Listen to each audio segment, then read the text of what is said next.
नमस्ते नमस्ते बच्चों। तो चलिए हम शुरू करते हैं आज से इंग्लिश की शुरुआत। एक इंग्लिश का बेसिक ज्ञान। ये वीडियो उन बच्चों के लिए उपयोगी रहेगा जो कि इंग्लिश ना पढ़ जिनको इंग्लिश में पढ़ने में, लिखने में और समझने में दिक्कत आती है।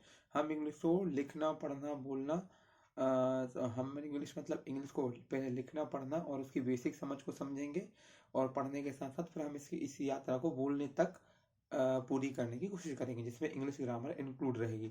तो आज से हम चालू करते हैं basic English, basic to advance English तक हम ये हमारी यात्रा है। तो सभी के लिए नमस्कार। चलिए, तो हम बात करते हैं इंग्लिश भाषा की, इंग्लिश लैंग्वेज की। तो इंग्लिश लैंग्वेज में बच्चों आप लोग बचपन से सीखते हैं, A for apple, B for ball, C for cat. हम यही से बात करते हैं, ठीक है। आप लोग सुनते होंगे, आप लोगों ने इंग्लिश के मतलब कि जो इंग्लिश की जो वर्णमाला है उसके बारे में आप लोगों को बहुत अच्छे से ज्ञान होगा। ए से लेकर जेड तक के सारे अक्षर होते हैं हमारे पास, जिनकी संख्या 26 होती है। दो शब्द यहाँ पर हमें सुनने के लिए आते हैं। एक बात आती है अल्फाबेट्स,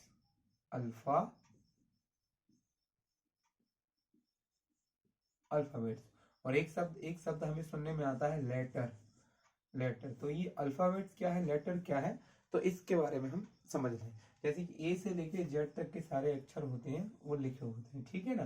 तो ए से लेके जेड तक जो भी एक पूरी की एक माला में प्रोए हुए रहते हैं, ये सारे के सारे 26 अक्षर जो हैं एक माला में प्रोए हुए रहते हैं, तो इनको बोला जाता है, इनको हम बोलते हैं अल्फाबेट। जब सारे के सारे ए से लेके जेड तक के अक्षर जो है, ए टू जेड अक्षर, वर्ड्स जो है, अक्षर जो है, वो अगर सब साथ में है, अगर ये सब साथ है तो उनको बोला जाएगा अल्फाबेट्स। और इन्हीं में से ए को अलग ले ली, ए बी सी डी, अगर हम इन्हीं को अलग से ले लें, मतलब है ना, अलग अलग, तो ये क्या है, एक लेटर है ये, और ये लेटर है। जैसे कि आप समझेंगे कि जैसे गेहूं का बोरा, तो पूरी की पूरी गेहूं का जो भरी हुई है, ये पूरा का पूरा जो गेहूं का बोरा जो भरा हुआ है, ठीक है ना, इसमें गेहूं भरा हुआ है, तो पूरा का पूरा अल्फाबेट्स है, ठीक है। और उस गेहूं के बोरे में से एक दाना जो निकालेंगे आप, एक जो दाना है, तो वो एक दाना जो है वो लेटर है। अब शायद आपको बहुत अच्छे से समझ में आएगा। ए बी सी, है ना, शक्कर का डब्बा ले ली, तो पूरे शक्कर जो डब्बे में पूरी शक्कर भरी जो हुई है वो अल्फाबेट है, और उस शक्कर में से उस डब्बे में से एक दाना निकाला हुआ लेटर है। तो जब आप उन्हीं शब्दों को ए से लेकर जेड तक के अक्षरों को अलग अलग, जैसे टी, आपने लिखा टी, ये एक लेटर है, यू ये एक लेटर है, वी ये एक लेटर है। और जब आप बोलते A B C D E F G H I J K L M N P Q R S T V W X Y Z बोलते हैं, तो वो सारी की सारी वर्णमाला जब एक साथ बोलते हैं। तो ये एक बेसिक अंडरस्टैंडिंग है हमारी किसके बारे में, हमारी अल्फाबेट और लेटर के बारे में एक बेसिक डिफरेंस है। अब आप शायद अच्छे से समझ गए होंगे। अच्छा, अब आपको इंग्लिश सीखना है तो क्या करेंगे आप लोग, हाँ, मतलब कि अधिक से मतलब जो बच्चे पढ़ना चाहते हैं, तो सबसे पहले मतलब ये तो आपको पहचानना आता है। पढ़ना चाहते तो आप रीडिंग करेंगे मतलब ज़्यादा से ज़्यादा पुस्तक की, इंग्लिश की बुक की रीडिंग करेंगे। रीडिंग के साथ साथ आप सुनेंगे, जो पढ़ते हैं या बुक को, उन जिनको अच्छे से बड़े भाई बहन आपके पढ़ने वाले, तो उनको सुनेंगे आसानी, शब्दों को जो वो किस तरह से पढ़ रहे हैं, क्या प्रोनाउंसिएशन कर रहे हैं, उसको सुनेंगे। और हो सकता है अगर आप अच्छे स्पोकन इंग्लिश सीखना चाहते हैं, मतलब इंग्लिश बोलना चाहते हैं, तो आप इंग्लिश की न्यूज़, इंग्लिश की कहानियाँ इनको पढ़ेंगे और साथ ही सुनेंगे। और इंग्लिश सॉन्ग अगर आप सुनने की कोशिश कर सकें तो और अच्छा है, ठीक है ना। फिर उसको ट्राई टू स्पीकिंग मतलब बोलने की प्रयास करेंगे। साथ ही साथ अगर आप उसको कर सकते तो और रिकॉल करेंगे, जो वोकैब अपन तैयार करेंगे उनको रिकॉल करेंगे आप सभी लोग, ठीक है। तो इस तरह से आप इंग्लिश को लिखना, पढ़ना, बोलना आसानी से सीखते जाएंगे। तो ट्राई टू, है ना, एक कहावत है, प्रैक्टिस मेक मैन परफेक्ट। तो हमें practice practice practice and practice करना है, पढ़ने की प्रैक्टिस करना है, लिखने की प्रैक्टिस करना है, और ट्राई टू स्पीक की प्रैक्टिस करना है, ठीक है ना। तो देखिए, इंग्लिश की भाषा जो है, सभी भाषाएं लगभग किसी न किसी भाषा का मिक्सचर होती हैं। इसी तरह इंग्लिश भी जो है वो कई सारी भाषाओं का मिक्सचर है, ठीक है ना। और जैसे जैसे इंग्लिश का विकास हुआ है, जैसे जैसे इंग्लिश डेवलप हुई है, तो उसमें नए नए रूल्स आने लगे, और नए रूल्स आए, और वो रूल मिलकर, है ना, तो वो जो रूल्स आए, जो इंग्लिश कई भाषाओं का कई भाषाओं के मिक्सचर से इंग्लिश बनी। और फिर जो रूल्स आए, तो वो रूल्स रूल्स जो बने तो वही रूल्स बन गए क्या आपके ग्रामर बन गए, वही रूल जो है वही रूल्स ग्रामर बन गए, और ग्रामर बन गए तो आप ग्रामर पढ़ने लगे हैं। ठीक है, तो ग्रामर में हम इन्हीं के बारे में एक छोटी सी ग्रामर यहाँ पे मतलब ग्रामर के कुछ रूल्स हम यही पढ़ लेते हैं। तो यहाँ पर जो लेटर्स जो है या अल्फाबेट जो है वो हमारे ए से लेके जेड तक के होते हैं। ठीक है ना, ए से लेके जेड तक के अक्षर होते हैं। मैं यहाँ पर सारे के सारे लिख रहा हूँ। ठीक है, आप सब लोग बहुत अच्छे से जिनको जानते हैं, पहले तो हम आराम सीखते थे, बट अब इंग्लिश स्कूल इंग्लिश मीडियम होते जा रहे हैं तो बच्चे पहले ABCD सीखते हैं। पर वो ये मैं ये समझता हूँ, जहाँ तक मेरी समझ है, कि अंग्रेजी वो अच्छे से सीख पाएगा जो हिंदी को बहुत अच्छे से सीख पाया हो या हिंदी को अच्छे से समझने की कोशिश कर ली हो इसने। चलिए हम पूरी वर्ड वालों को यहाँ पर लिखते हैं। तो ये आपके सामने पूरे हमारे सारे वर्ड्स हैं, मतलब आपके लेटर्स हैं या अल्फाबेट्स हैं। ठीक है, अब इनमें क्या है, आप लोगों ने सुना है, समझता है, और आप लोग जहाँ तक सभी बच्चे समझते होंगे, तो कुछ इसमें होते हैं वॉवेल एंड कुछ होते हैं इसमें कॉन्सोनेंट। कौन वॉवेल होता है, कौन कॉन्सोनेंट होता है, इसको आप अच्छे से अभी समझेंगे। ठीक है, कॉन्सोनेंट तो वॉवेल, वॉवेल क्या है, वॉवेल को बोला जाता है स्वर। क्या बोला जाता है, स्वर। वॉवेल जो होता है स्वर होता है, और स्वर मतलब स्वर स्वर जो हमारी स्वर तंत्री जो है, जिसे हम वोकल बोलते हैं इंग्लिश में, तो वोकल साउंड होते हैं, या हमारी स्वर तंत्री होती है जो अंतर इधर से निकलती है, सारे कंठ से निकलती है और आवाज निकलती है और सीधे आ जाती है। जैसे आप प्रयास करके देखिए, जैसे कि आप जो मतलब जो स्वर से जो आप जो आवाज निकल सकती है, वो 4-5 प्रकार की आवाज ही आपके मुंह से निकल सकती है। ठीक है ना, और उसी आवाज को निकलने के अनुसार ही, जैसी आवाज मानव के मन अंदर से निकलती थी, जब भी भाषा कोई भी भाषा होती है वैज्ञानिक होती है, और उसका एक बहुत सारी वैज्ञानिक पद्धतियां होती हैं जिसके अनुसार भाषा बनती है। तो साउंड जो निकल रहा था, उस साउंड को ये क्या है, निशान है। तो जो मानव के गले से जो साउंड निकला, जैसे कि निकलता है, उसको उन्होंने एक निशान में हमारे वैज्ञानिकों ने, जो हमारे पूर्वजों ने, जिन्होंने भाषा का आविष्कार किया होगा, इस भाषा को मेहनत की होगी, तो जो हमारे स्वर से जो गले से जो आवाज आती है, उस आवाज को एक चिन्ह दे दिया, एक चिन्ह बना दिया। जैसे जैसे हिंदी की बात करें तो हमारे मुंह से, हमारे कंठ से जो आवाज आ सकती है वो केवल आ सकती है या ई या ऊ या ए, है ना, ई ए ऊ, इस तरह की आवाज हमारे कंठ से गले से डायरेक्ट आ सकती है।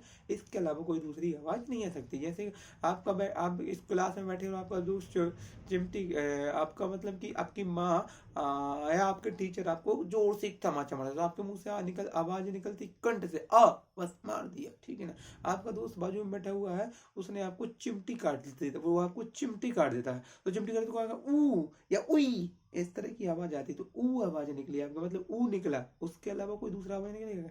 ठीक है ना, या फिर आपको चिक जाता, मतलब गरम गरम है, रोटियां बन रही और आपका धोखे से हाथ तवाई पे चला, तो कि ई ऐसा बोलेंगे ना आप, तो ये मतलब आवाज इस तरह की आवाज आएंगी। ठीक है ना, या फिर कुछ ऐसा हो जाता है, विशेष कुछ हो जाए, कोई घटना सी घट जाए, तो ओ ये होगा, और कुछ तो नहीं। तो या तो आपके मुंह से आ निकलेगा, या ई निकलेगा, आ निकलेगा, ई निकलेगा, ऊ निकलेगा, ओ निकलेगा। इनके अलावा आपके कंठ से कुछ और नहीं निकल सकता। तो इनको बना दिया क्या, इनको आ ई ऊ जो है वो हमारे हिंदी में उनको कम और ज्यादा के कम निकला, तो ज्यादा ज्यादा, तो कम और ज्यादा के अनुसार हमने स्वर को संख्या को 12-13 स्वर संख्या में हमने बांट दिया है हिंदी में। ठीक है, स्वर वही था। और इसी तरह इंग्लिश को भी, मतलब कि स्वर से जो वोकल से आवाज आए, डायरेक्ट कंठ से जो आवाज आए, तो कंठ से जो आवाज आए उसको नाम दे दिया गया स्वर का। तो आप देखिए और आप बोल पाएंगे, और ये हिंदी से मिलते जुलते हैं। ठीक है ना, क्योंकि कंठ तो भाषा कोई भी ऊपर, मानव तो मानव है, और कंठ तो कंठ ही है, एक ही है, तो उससे भी आवाज वही निकलती है। देखिए, तो इसमें भी आवाज निकलती आ। ठीक है, तो मतलब ए, फिर ई, वो हिंदी में भी निकलती ई, ओ हिंदी में भी निकलता ओ, आई ना, ए ई आई ओ और यू। ठीक है, और वो ही मिलता जुलते, ये इसी तरह की मिलती जुलती आवाज जो है वो हमारे कंठ से निकलती, तो वो हिंदी में हमने डेवलप कर ली है। हिंदी में उस तरह से डेवलप की है, इंग्लिश में हमने इस तरह से डेवलप की है। बात तो वही है ना, लगभग आवाज तो, उनका साउंड तो वही है, भले डिजाइन कुछ और दे दिया हो, यहाँ इंग्लिश का डिजाइन है, वो हिंदी का डिजाइन है। ठीक है, डिजाइन अलग दे दिया हो, बट बात तो वही की वही है, समझ तो वही की वही है, ठीक है ना। तो ये हिंदी के, हाँ, ये हमारे वॉवेल है। वॉवेल है मतलब स्वर है, स्वर है मतलब जो डायरेक्ट कंठ से निकलते हैं। इसमें आवाज मतलब आपको अंदर से दूसरे दूसरे मतलब कि कॉन्सोनेंट वो होता है जिसको स्वर के साथ साथ अन्य जीव अन्य तंतुओं से भी आवाज आए का सहारा लेना पड़े। जैसे आपको बोलना है टी, टी बोलने के लिए दांत को, लिप्स को, जीभ को आपको मूवमेंट करना पड़ेगा। बाकी इनको मतलब स्वर को बोलने के लिए इनकी ज्यादा आवश्यकता नहीं होती, डायरेक्ट निकल आता है। आ ई ऊ ए, है ना। आपने अगर जो संगीत सीखते होंगे तो वो लोग समझते हैं स्वर को, तो वो स्वर जो है गा रे ग, तो वो निकल आता है, ठीक है ना। तो इसी तरह ये हमारे जो कंठ से, हमारे वोकल से डायरेक्टली साउंड जो आता है, उस साउंड का जो चिन्ह है उनको हमने स्वर का नाम दे दिया, उनको हमने वोवेल के दिया। और जिनमें इंग्लिश में जिनकी संख्या जो है वो हमारी 5 है, ए ई आई ओ यू। और ये स्वर क्या करते हैं, यही स्वर जो है, जैसे हिंदी में स्वर जो रहते हैं वो मात्रा बनने का काम करते हैं, ऐसे ही ये स्वर जो है ये मात्रा बनने का हमारा काम करते हैं, ठीक है ना। ये ही जाके इंग्लिश में मात्राओं का काम करते हैं। कौन कौन सी कैसी कैसी मात्राएं होती है वो हम आगे चलेंगे। और बाकी ये 5 को छोड़ दिया जाए, इन 5 को हम अगर छोड़ देते हैं तो बाकी सारे वॉवेल हैं, सॉरी कॉन्सोनेंट है। कॉन्सोनेंट को क्या है, कॉन्सोनेंट की आवाज तो कंठ से ही आएगी, परंतु परंतु कॉन्सोनेंट को बोलने के लिए आपको मुंह, आपके कंठ के अलावा अन्य जो आपके मुख के अन्य जो अंग है, तंतु जिन्हें हम कहें या कुछ भी कहें, जो भी आप कह सकते हैं, जैसे दांत हुआ, जीभ हुआ, होंठ हुआ, तो इनका मूवमेंट आपको कराना पड़ेगा, एक विशेष रूप से कराना पड़ेगा। बगैर उसको मूवमेंट के किए आपको कोई भी शब्द आप बिना उसके आप वॉवेल को, कॉन्सोनेंट को मतलब व्यंजन को बोल नहीं सकते। ये होता है व्यंजन। आप बगैर उनके मूवमेंट के व्यंजन बोल ही नहीं सकते। जैसे आप बोलने के, जैसे अ बोलिए ए, तो ये आपका डायरेक्ट आ गया, ए ई ऊ आई आ गया। बट आपको ऐसे बी बोला तो बी के लिए जब बी बी कोशिश कर दो, बी बोलने की, बी बोलने की कोशिश करोगे तो आपको मूव, धाउट, मोट सबसे लेना पड़ेगा। C C D D F G H J K, ये लग रहा ना, मूवमेंट करना पड़ा। तो ये होता है एक्स वाई जेड, ठीक है। तो ये मूवमेंट करना पड़ता है, इसलिए इनको व्यंजन कहा जाता है, इनको स्वर कहा जाता है। अच्छा, इसमें कुछ ये वाई अक्षर जो है और ये डब्ल्यू जो है, इनको हम सेमी वॉवेल कहा जाता है, ठीक है। तो दोस्तों आज के वीडियो में हमने आज की वीडियो में समझा पूरे कि अल्फाबेट क्या है, लेटर्स क्या है और स्वर क्या है और कॉन्सोनेंट क्या है। वीडियो बड़ा ना हो जाए इसलिए हम आज की क्लास यहीं समाप्त करते हैं। इसके आगे की वीडियो कंटिन्यू हम कल करते हैं। तब तक के लिए धन्यवाद, वीडियो देखने के लिए भी धन्यवाद, ठीक है।